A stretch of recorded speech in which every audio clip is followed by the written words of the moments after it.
nous revoilou. Ah, c'est joli ça. Coucou, nous revoilou. Moi, ça rime, c'est pas mal. Ouais, c'est bien.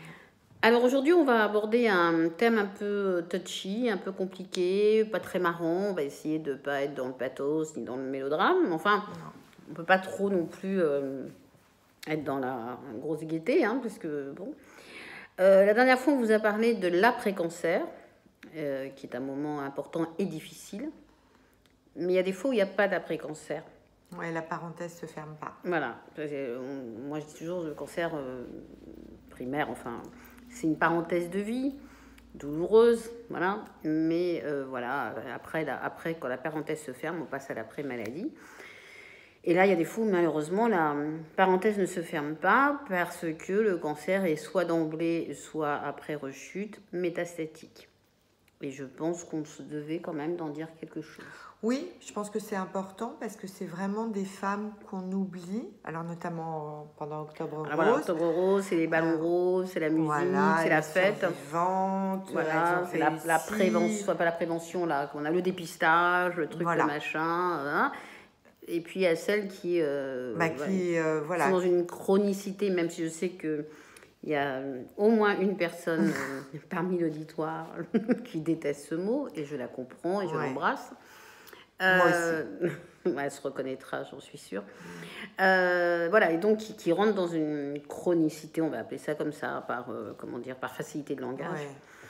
Même si il faut nuancer ce terme. Et du coup, elles se sentent oubliées. Hein. Octobre Rose, c'est pas totalement pour elles, hein, quand même. Oui, et alors maintenant, depuis 2 ans, il y a un collectif qui s'est créé d'associations qui s'appelle le collectif 1310. C'est 13 octobre, donc voilà, donc le 13 octobre, qui dédie une journée aux femmes atteintes d'un cancer du sein métastatique. C'est très bien, c'est pas encore suffisant. Donc oui, une journée, c'est pas beaucoup, mais voilà. Enfin, c'est toujours mieux que rien. Voilà, c'est mieux que rien. D'abord, pourquoi on n'en parle pas? Alors, les médias n'en parlaient pas. Ils en parlent un petit peu plus, mais vraiment. Parce que c'est pas sexy. Et puis, tu sais, en France, alors je sais pas ailleurs, on n'aime pas parler de ce qu'on sait pas faire. Hein, vrai, tu vois. Alors, autant le cancer du sein primaire, on est tous hyper fiers, ça soigne vachement mieux, on en guérit plein. Plus de 80%, voilà, etc. Bon, c'est le cancer qui soigne le mieux. Enfin, tout ce qu'on peut entendre qui toutes énerve. Les bourdes dont on vous a parlé dans une autre vidéo. Ah, mais t'as un cancer du sein, c'est pas grave, maintenant ça soigne comme un rhume. Enfin, j'exagère, hein, mais bon, vous voyez ce que je veux dire. Cancer du sein métain, ça pose problème parce qu'on ne sait pas trop. Alors, on n'aime pas en parler parce que quand ils ne savent pas très bien faire, et voilà. Hein. Ouais, donc on n'en parle pas. Alors maintenant, ce qu'il faut dire quand même, c'est que par rapport à moi, il y a 20 ans, le cancer du sein métastatique est un cancer qui est douloureux, mais des traitements sont sortis absolument extraordinaires. Non, c'est extraordinaire. On peut vivre 20 ans, 30 ans. Qui permettent de vivre des années avec un cancer du sein. Des dizaines d'années, hein, vraiment. Exactement. Ce qui n'était pas le cas il y a 50 ans. Ni même il y a 20 ans. Je t'assure, même il y a 20 ans. Et donc voilà. Alors après, il faut vivre avec ça. Voilà, en fait, avoir un cancer du sein métastatique, c'est vivre avec un cancer. Savoir que pendant les dizaines ou vingtaines ou trentaines d'années qui restent, il va falloir vivre avec un cancer, ce qui est physiquement et psychologiquement est pas facile. Alors d'abord, physiquement, parce qu'on va avoir plusieurs lignes de traitement qui vont se succéder avec des moments de rémission et puis des moments où le cancer puis on peut rien prévoir vraiment parce qu'on ne sait pas à quel moment on va pas être bien, quoi. Exactement. Donc, il faut prévoir, il faut avoir des projets tout le temps. Mais c'est vrai qu'il faut anticiper, et si je voyage et qu'à ce moment-là, ça va pas. Bon, c'est oui, par exemple, est-ce que je vais prévoir un voyage au mois d'août prochain alors que je sais que j'ai un PET scan juste avant et que peut-être qu'on va me dire, non, il faut vous rentriez à nouveau dans une chimio ou dans un traitement, par exemple. Donc en fait, on se dit, je vais pas prévoir ou il faut que je prenne une assurance, mais une assurance, elle va pas couvrir parce que vous aviez la maladie avant. Donc c'est compliqué. Et en même temps, il faut quand même vivre. Voilà, il faut pas se laisser, faut pas se laisser envahir par la maladie, mais parfois, effectivement, la maladie, elle se rappelle à nous. Hein. Oui, bien sûr. Et on peut pas, et on sait jamais quand. Donc c'est ça qui est un petit peu casse-pied, quoi. Ouais, c'est plus que casse-pied. Oui, enfin, on avait dit qu'on n'était pas pathos. Hein. Non, non, non, mais c'est vrai. Mais... bon, oui, non, c'est embêtant, c'est compliqué. C'est compliqué et c'est vrai que je pense qu'il faut en parler et là encore, et on le dit à chaque vidéo quasiment, mais il ne faut pas en avoir honte. Il faut essayer de continuer à vivre bon an, mal an. Et puis, il faut qu'on en parle de plus en plus, quoi. Il faut vraiment de plus en plus qu'on en parle. Ah, mais ça, c'est clair. Et alors, ce qui est compliqué aussi, à mon avis, tu me diras ce que tu en penses, Catherine, c'est que... quand on a un cancer du sein métastatique, donc on vit à peu près normalement au quotidien, sauf il y a des moments où c'est plus douloureux, plus fatigant, on n'est pas bien, les gens s'habituent. Parce que ça se voit pas, c'est pas écrit, comme je vous disais. Oui, d'autant que les traitements, quand tu es en stade métastatique, c'est pas forcément des chimios. Voilà, c'est des chimios orales qui font pas forcément perdre leurs cheveux, qui font pas, voilà, qui n'ont pas les stigmates du cancer comme on peut les imaginer, les fantasmer. Oui, alors du coup, c'est plus grave.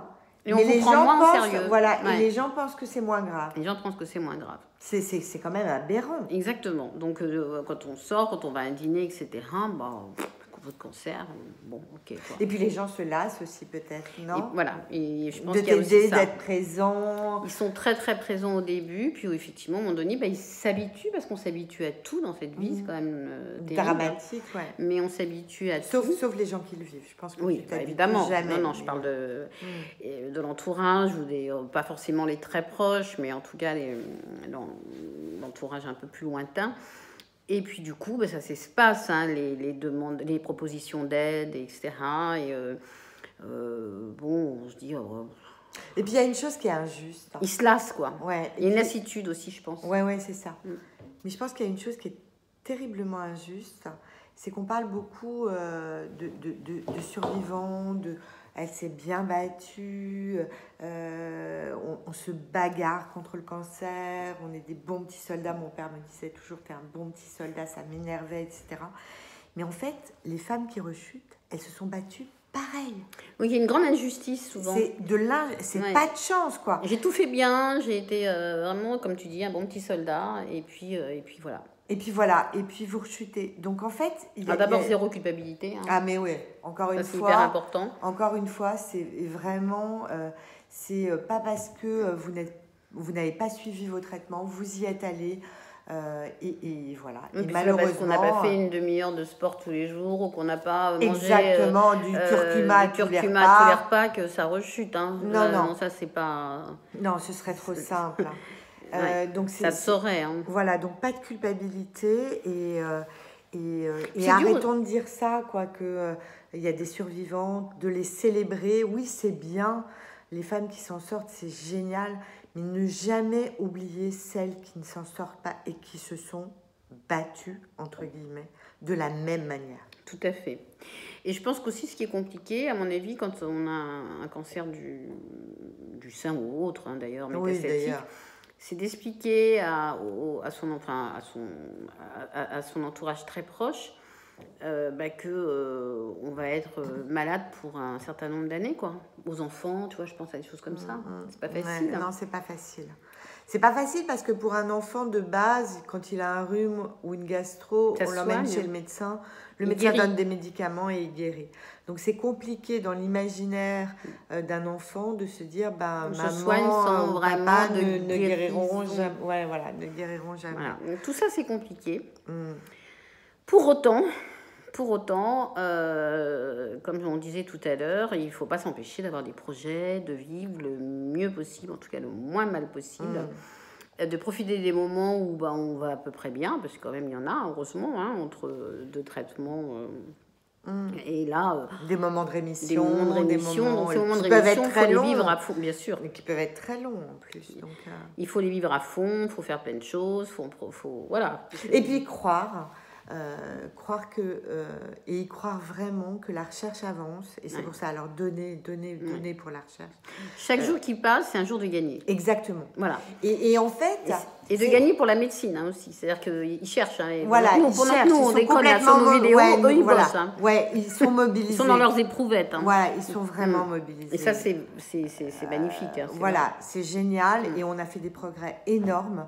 dans le cancer HER2. On cherche beaucoup sur le triple négatif maintenant, qui est un cancer qui malheureusement métastase beaucoup plus parce qu'on n'a pas d'armes encore, mais les chercheurs sont hyper mobilisés. Donc il faut donner à la recherche, il faut y croire et se dire que chaque mois, chaque jour gagné est un jour pendant lequel les chercheurs bossent et qu'un médicament va sortir. Voilà. Eux, ils avancent, ils continuent, voilà.